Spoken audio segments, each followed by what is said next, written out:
Hello, sweet souls, and welcome to the We Are the Medicine podcast. I am your host, Dania Anastasia. I am a spiritual being having a human experience as a planter of seeds, alternative medicine practitioner, and trail guide on the path of life. We Are the Medicine is an exploration of the human experience through our stories. Our stories heal, our stories are our medicine, our experiences are our medicine. This is how we learn, grow, inspire, expand, and connect. My hope is that you will listen for inspiration and deeper understanding of how your individual life plays a role in that of the collective. I also hope to engage you, the listener, in conversations around your own dinner tables, in cafes and boardrooms, so that we may all begin to hold space for one another. Welcome to the show.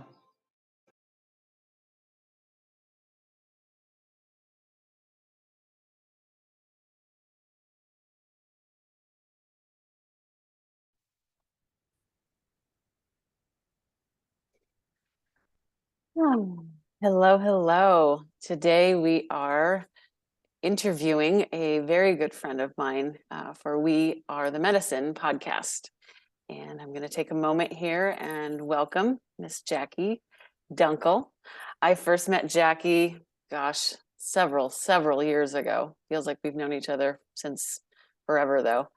I was coordinating spa services at a local retreat center, and we just connected immediately. Not only for the work that we both do, but as a fellow traveler on this path of life. She has pretty much seen every part of me and has been an unlimited wealth of love and support and inspiration for my path. She's a published author with Indie Book Awards to her credit, an intuitive life coach, and a licensed massage therapist in the state of North Carolina. And I am so thrilled to have you here today, Jackie. Welcome. Thank you. Thrilled to be here. This is exciting. It is exciting. I am encouraging myself to do more things that are exciting and things that light me up. And this, ironically, is one of them. Yeah. I didn't know I liked to talk so much. Well, we learn new things every day, don't we? We do. And I know for myself, my last year has just been like one new growth after another, one more transformation after another. So, and speaking about that, I'm going to invite you to start the conversation a little bit about your life, about how you have arrived here on June 5th, 2023, arms and legs intact and heart and mind connected. So I'm going to open the mic up for you. All right. Thank you. Thank you so much for having me. Whether it's relevant information or not, I'm going to just start at the beginning and zoom through the years to here. So born on a farm, well, in the hospital, but taken home to the farm in Frogtown, Pennsylvania. That's Western Pennsylvania.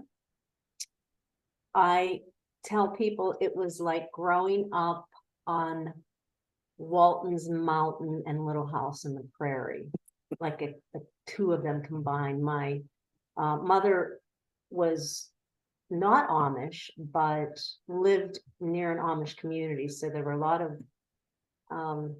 influences, I think, whether they knew it or not. I felt like I grew up Amish with electricity, not knowing anything different from the rest of the world. And now I look back and realize, how fortunate I was to have experienced that. And I think it's fostered my individuality. I had older siblings, but being the youngest, I was left behind a lot. You know, they could run faster than me, and my little pony couldn't run as fast as theirs. So, you know, when I'm crying to mama, oh, they just do that because they love you. I'm like, oh, they love me. They wouldn't run from me, you know. So lots of tough love, lots of good love, lots of life lessons, lots of biology lessons that we weren't even aware were biology lessons, because it's life on the farm. Mm.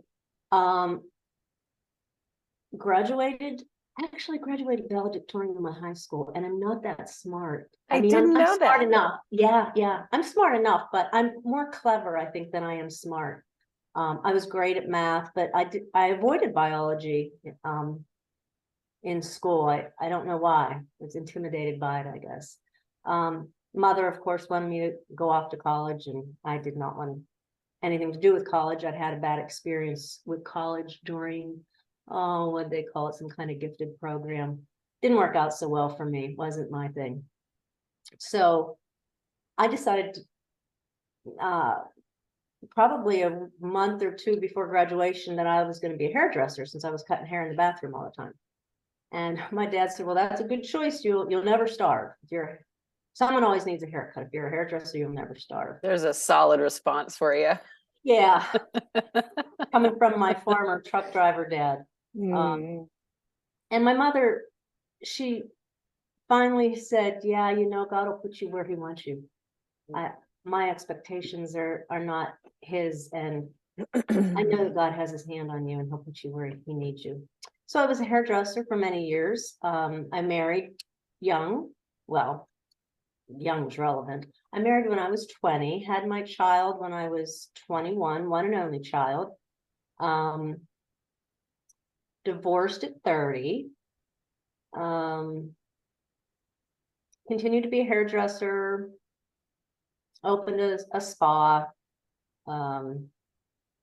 Let's see, that's kind of when I came up into my 40s now. And oh yeah, I had a very traumatic event. I mean, divorce is traumatic for everybody. So a lot of us share that in common, whether it's a joint collaboration or not, one or the other, it's traumatic for anybody. Mm-hmm. But probably the most traumatic experience was when my son was paralyzed in a motorcycle accident. And at that point in my life, I had sold the salon / spa that I owned. And I was delving into energy work and coaching, and I just knew there was some other path. And my fellow hairdressers would say, you don't give the best haircut, but people love you. There's something that you do. And we think it's because you touch them. That's what they told me. We think it's because you touch the way you touch them. We've been watching. I went, there might be something to that, right? Well, I get the call that my son's basically going to die or be paralyzed. Rush down there. That's a horrible whole thing. The books can tell you all about that. But that did catapult me into a whole different space. I was already experiencing the energy work just internally, the energy in me, and supported by actually a nun. And we'll just say she wasn't a real conventional Catholic nun. I'm not Catholic, but she was very supportive and gave me a lot of great suggestions with the energy work and where it was coming from and how to be trained. Let's see. Met my now husband, Chuck, and he was instrumental in helping me get through that process of my son's accident. And we ended up moving to Bradford, Pennsylvania, which is where I met lovely Dania. And serendipitously enough, she is the designer of my books. So as we're doing massage and I'm telling her I'm writing a book and I need just, that's what I used to do. So of course, Spirit had its hand all over that. Yeah. I love the massage work. I love the energy work.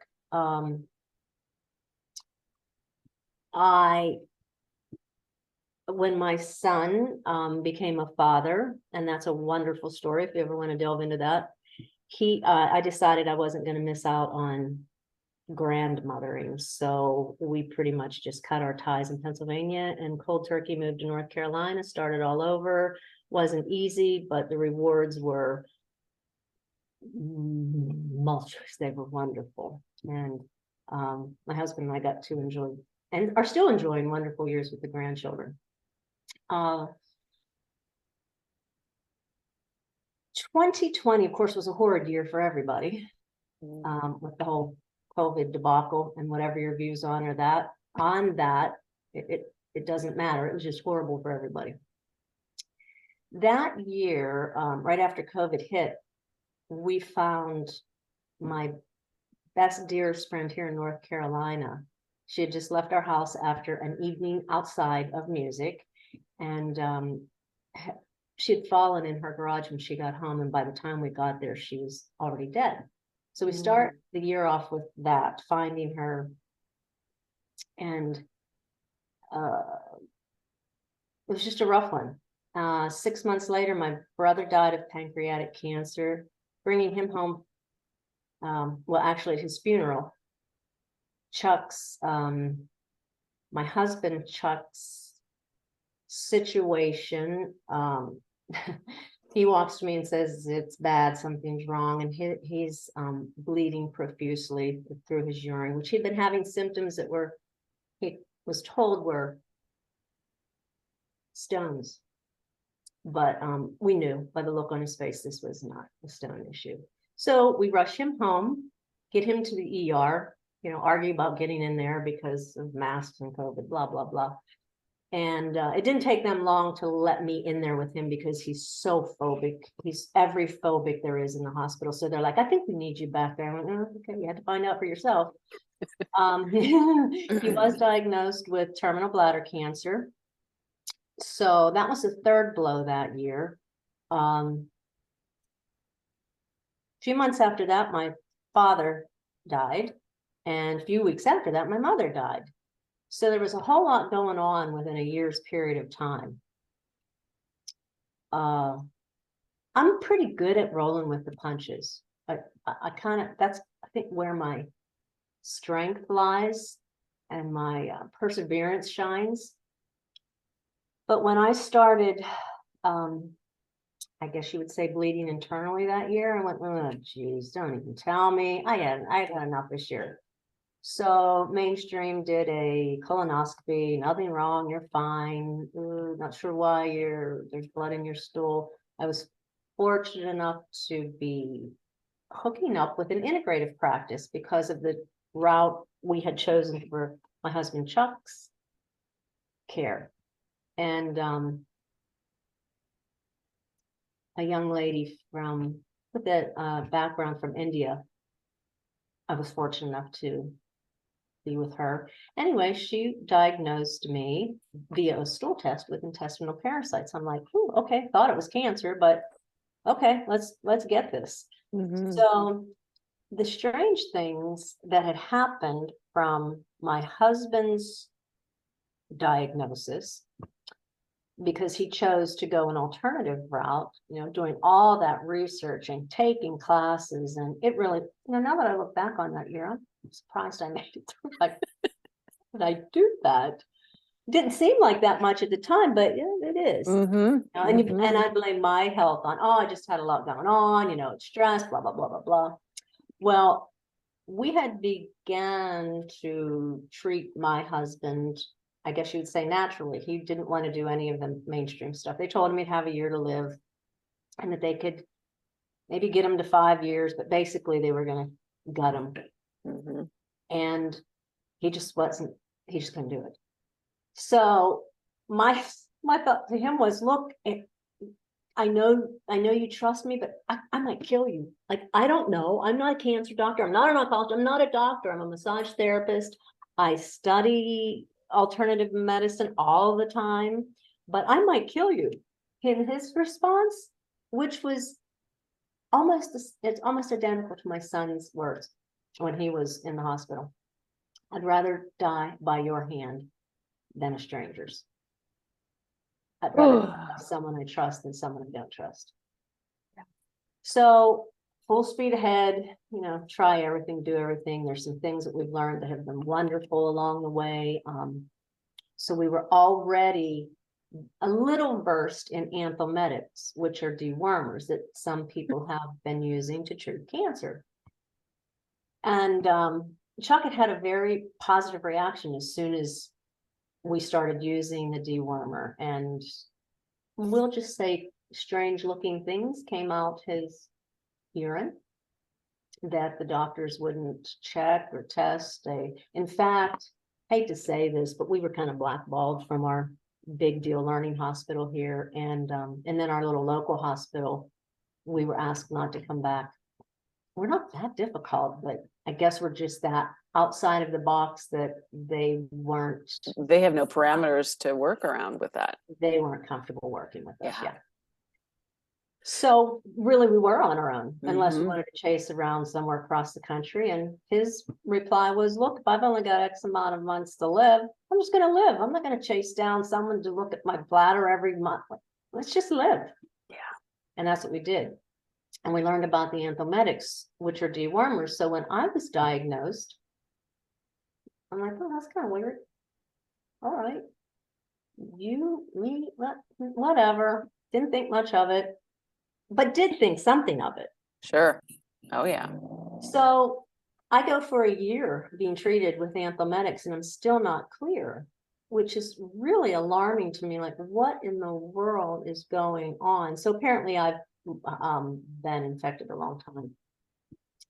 And the gentleman that tests our stool, I tell him Chuck's story, and he asks me to bring Chuck's stool in for a sample. So let's just see. And sure as poo,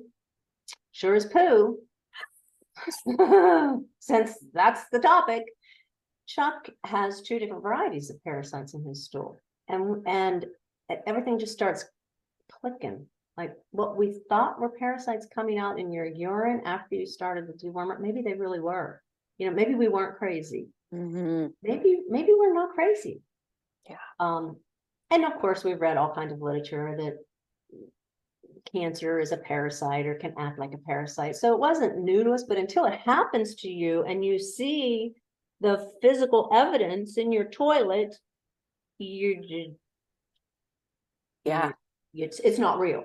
Right. It's something that happens to somebody else in some. It's a sci-fi movie. It's a sci-fi movie. Yeah. And the people, that know what you're doing, and that, you get the kind of looks like, oh, we know you're crazy, but we're glad you're doing it. Oh, you crazy kids, you. We respect your choice. So it's been one heck of it's been a surf ride, and it's been high tide like for the last 3 years. Interestingly enough, because I work with a lot of clients and I'm an energy worker and body worker, word gets out that Chuck's still alive. He's supposed to be dead. It's 3 years now. He's alive. He doesn't have any signs of cancer, but of course we don't know for sure because he doesn't have any oncologists per se. We have found some local doctors that are really supporting us right now, which is wonderful. But word gets out and people are wondering and asking. And long story short is I'm encouraging people to have their stool tested at a reliable facility. I'm up to 10 out of 10 people now testing positive that I know personally. And I'm thinking, gosh, for something that's supposed to be so rare in third world countries, why are all these people testing positive? And the reason I don't doubt it is because I've been to the facility and I watched the gentleman test the stool, and he shows me the actual proof in the microscope, the egg, the larva. It's like being in a biology class. There's biology. Yeah, and there's what I wanted to say. I finally got my official biology class. So you resisted it. You've been resisting it for how long now? The universe is like, no, this is really what you need to do right now. Look. Hello. Well, here we are, knee deep in poo, looking at stool and learning about biology, and it's enlightening, it's empowering, it's frustrating. Mainstream, I didn't test positive, but I have the proof, and I have the proof in the toilet, so I know I'm positive. And this isn't too big of a leap for me, I'll tell you that, because for the last, since I've been 30, I've been misdiagnosed at least a half a dozen times. Endometriosis, I was told when I was 30, and I would need to be on medication. Couldn't afford the medication, said, you better test me to make sure. Tested, biopsied. Oh, no, you don't have endometriosis. I thought, what if I wouldn't have asked? Or what if I was just somebody that could afford the medication? I would have just taken it. Right. And then, yeah, that got me to thinking, what the heck is going on here? Yeah. And then misdiagnosed with melanoma on my foot, told I should schedule radiation and chemo and all that. And I said, no, let's not get ahead of ourselves. Let's test it. 3 months later, a pathology report comes back, undetermined. A breast lump they thought was breast cancer. No, thyroid, hyperactive thyroid, thyroid disease and nodules. That I was guided to heal naturally. This blood in the stool, check the colon, missed that. So it's not a stretch for me to go, oh, LabCorp missed that a corporate lab missed that a corporate lab, it was not a surprise for me that a corporate lab didn't find the parasites. That's my luck with mainstream. I just have horrible luck. I wish I didn't. I wish it were easy for me and just go to the doctor. Well, and apparently that's not supposed to be your path. Your path is the one less traveled, and it's the one that is the most important for everyone out there listening to this, in that you have constantly gone and constantly been, no, it's just this, it's this, it's this, it's this. Is it possible in your experience so far that all of these, the endometriosis, the lump, the thyroid, because parasites move, they find a place and they hunker down until there's vulnerability, and then they come out like cancer. So is it possible that over the years, maybe you know, I don't want to diminish the beauty and the joy of living on a farm, but you could have had it your whole life. Yes. Your whole life. And then when stress comes to the forefront, the body's like, oh, poop, we got to do something about this. And these things just start doing what they do. Right. Your T2 immune, your TH2, your immune, TH1, your T1 and T2. Mm-hmm. Your T2 is more geared toward the parasites, toward the external threats to your body. The T1 more toward the intracellular. And yes, I think when you're stressed, which all of those moments, well, I shouldn't say moments, but let's say moments in time, when I had an unusual something happening, were pretty stressful moments. A divorce was one, and that was when something presented. Teenage issues with my son, and that's when something presented. Love life issues, something presented. Yeah, they could. Yeah, I didn't want to push the envelope too far, but I think it's very possible, because our immune system is so compromised when we're under stress that, oh, here's our window, get her. Yeah. And I also think that can correspond with the different, and we might be getting, you and I will get this, but it can correspond with the different chakras and what part of your body is under attack at that time, or psychically, or ethically you feel under attack at that time. So yes, and yes.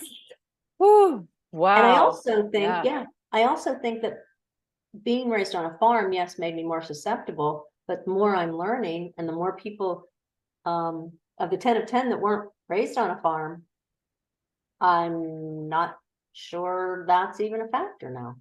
Sure.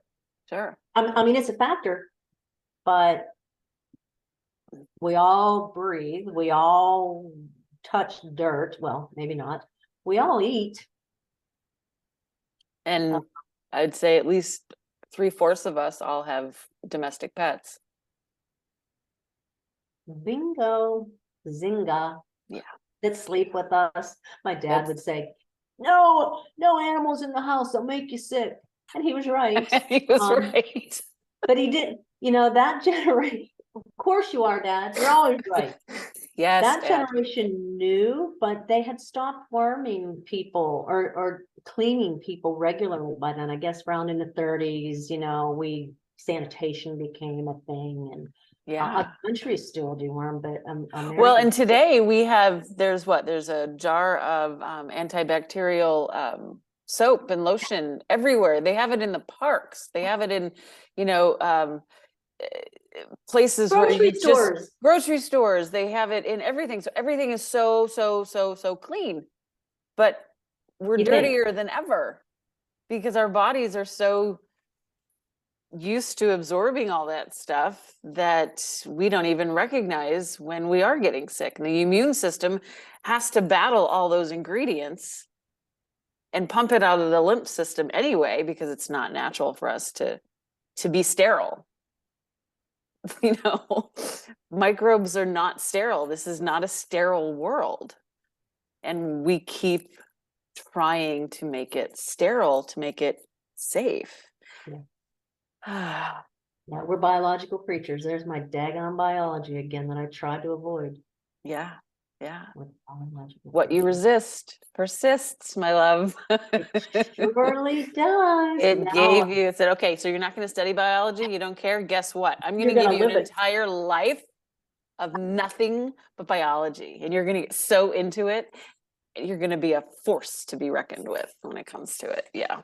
Yeah. Yeah, I do get a little fired up over it. I get a little fired up. Yeah. And it's so beautiful because had you taken the, or even been allowed to take the path that most people have to go through, the ER, the allopathic doctors, the institutions, the tests and the referrals and all of the exams, this would never have come about. And God forbid, your husband, Chuck, we would be talking about him in the past tense. But he's thriving. My God. He's like ZZ Top incarnate. Right? He's Yeah, so much fun, and he is having so much fun in his life right now because he decided to live. Now, had he and you been in a different mindset of no, the Western medicine is that's where it's at. That's where it's at. That's where it's at. We have to trust them. We have to trust them. But because of the work that you've done in your life, the intuition that you've built up, the gut feelings that you listen to, it directed you in on a path of immense healing and such beauty and wisdom from Mm. that, you know, and you're teaching your grandchildren Mm. all that good yummy stuff that we do. There are places for Western medicine.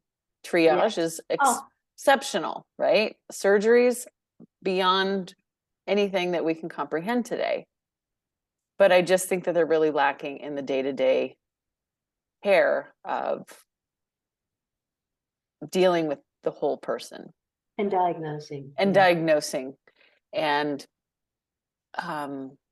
because we are multi-dimensional beings, we have a physical body, we have a mental capacity, we have an energetic capacity, we have an emotional capacity, and we have our spiritual side. Like, and all of these things play a role in our overall health. Mhm. And it doesn't matter what you call it, but I find that the spirituality side of our existence is not, I don't know if I want to say the most lacking. It's the least trusted aspect of ourselves. Yeah. And I know you've had quite a journey with that as well. So, or is there any, what am I asking here? Yeah. I know your story is just absolutely beautiful, and I'm sure you've covered this, but remind me, and if anything pops out, how your existence on this planet has influenced your physical, emotional, mental, energetic, and spiritual aspects of yourself and of your life, and of moving forward with that. Even when you mention my grandchildren, that's what gets me with this. And you mentioned my wisdom. I don't feel wise. In fact, the more I learn, the more stupid. And I know I'm not stupid, but the more I learn or think that I'm learning, the more questions I have. I'm just a higher level of confused. Like, Yes. well, then Yes. what? And then what? And then what? Oh, does it? And obviously learning never ends. No. I think this journey and heartache, along with a lot of joy, a lot of laughter. Chuck and I laugh so freaking much. He's so good at making jokes about the parasites too. He'll I pretend. think you'd have to be. Oh, well, yeah, because it gets in your head. Honestly, it makes Literally. you berserko. Yeah, yeah. Even if you want the cysts in your head from the parasites, it gets in your psyche, and there's a depression. There's you feel invaded. It's like an invasion of your privacy. I didn't invite you. Mm-hmm. I'm not eating white rice for that reason. Yeah, yeah. There's a lot of things that you can't do anymore. No. It takes a while, and I think it isn't. There's a great book. Guess What Came to Dinner. Encourage all of your listeners to just get the book, just read it, just get it, read it. But anyway, I digress. My life experience on this planet makes for an interesting movie. I think all of our lives could. I've had some pretty bizarre events in my life. My son's event was very bizarre, and his method of having children, which was unconventional, not mainstream, so I guess it runs in the family that we're definitely not mainstream people. His father's not a mainstream person, so it's really not that hard for us to step outside the box. Naturally, we don't even have a box naturally. We don't even know what that is. Right. I think humility has been a gift to learn through all of this. I'm a doer. I can make things happen. I can this. And, at the end of the day, pretty powerless. I'm just another little thing on this little ball that's spinning that, I'm nothing, but I'm everything. I'm nothing, but my heart tells me I'm everything at the same time. And that knowledge is hidden right there. That knowledge that no, I shouldn't be doing this. That somatic reaction when you're making a decision of no, or that's the decision. Learning to trust the body and how it responds. And there are times when I have to convince the body, this is for your own good. This tooth has to go, because if that rot stays in there, it's going to get worse. And yes, you don't want to lose. Got to play games with it, but trust the body, trust what it says. And I'm hoping I'm in the process of writing the next book, Cancer Without Fear. Excellent. And I'm hoping that is the message people will get from it, is to trust themselves as much as they trust anyone else, whether it's their neighbor, their doctor, their priest. Trust yourself as much or more. Who knows yourself better than you? Well, and we've all had those situations, right, where you go and do something, whether it's eating or being with a person or just an activity, and you immediately get this message in your head of, maybe I shouldn't do that, but we do it anyway. out of fear, out of obligation, out of whatever it might be. And my most wonderfully favorite divine word in Ayurveda, Prajanapahara, crimes against the intellect. When we do something that we know in the depths of our soul will not be good for us, but we have decided that we should do it. And I use the phrase, we have to stop shitting all over ourselves, literally. Yeah. So that when you listen to that voice and act upon it, that is your divine intelligence coming through.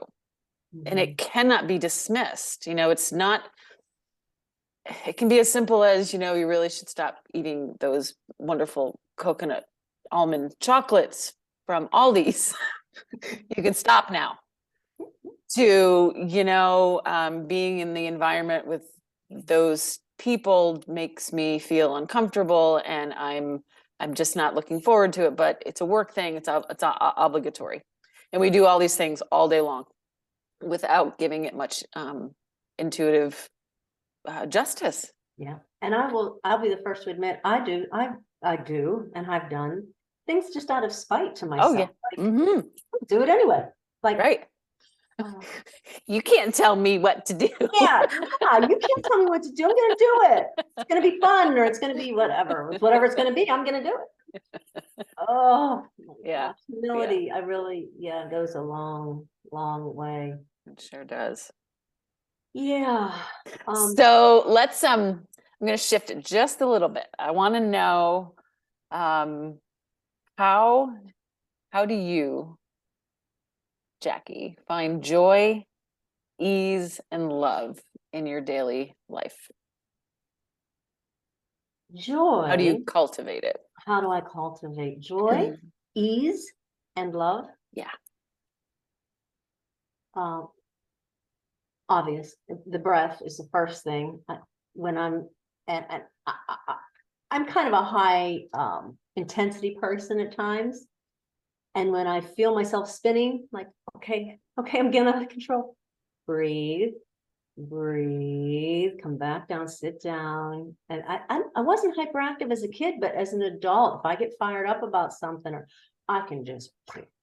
So breathing is to ease me, and my prayers. I'm a Jesus girl, so I use Jesus prayers and or Yeshua, as I like to say, and my archangels and my beloveds that I know are still watching me or guiding me.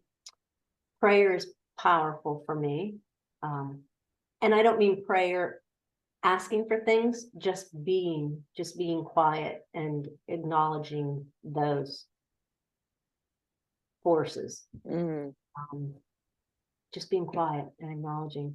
Joy, how do I cultivate joy? It's easy to cultivate joy when you live with Chuck. You just look at him. It's just a joyful life experience. When I'm not with Chuck, it's a little harder for me to cultivate joy.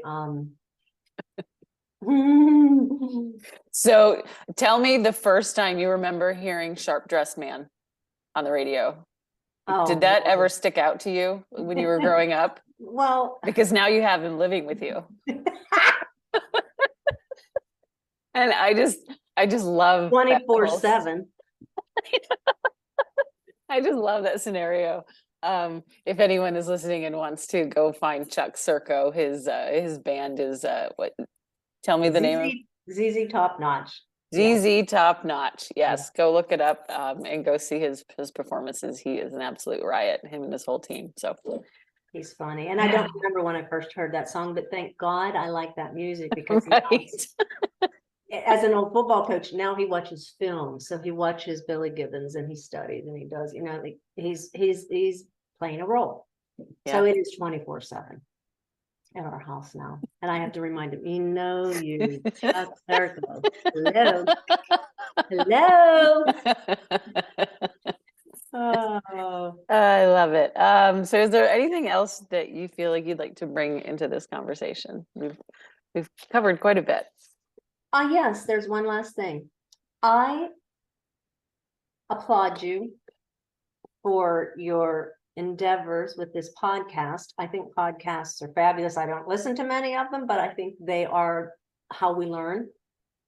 They're unfiltered, unbiased, they're real people. They're you may like them, you may not, but at least you know what you're getting is that person. And in my opinion, that's my church. When Christ told us to minister to each other, he didn't say go build a big building. He didn't say, pass the plate around, or all these things that we have done to institutionalize spirituality or Christ or faith, whatever it is. This is my church. So to me, this is a ministry. And that works for me. I don't have a God club now that I belong to. My home church was in Frogtown, but I just haven't. I'm not a joiner. I guess I'm not a joiner. That goes along with me being outside the box. Maybe that's part of it. I'm not comfortable in that structure.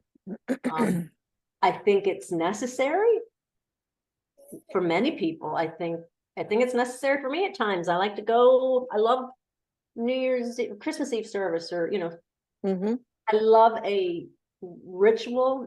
Yeah. But this is church.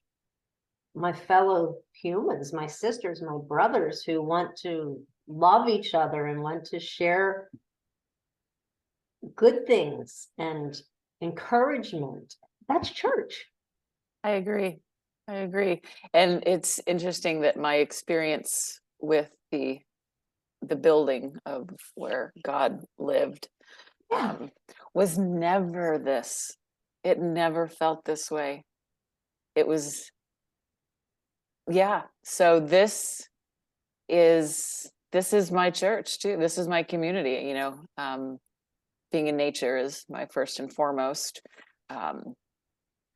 And getting out of that box and thriving in a world that I was told you would never thrive because of all the ways that we get put down for speaking our truth and showing up for ourselves in our holiness, in our sacredness.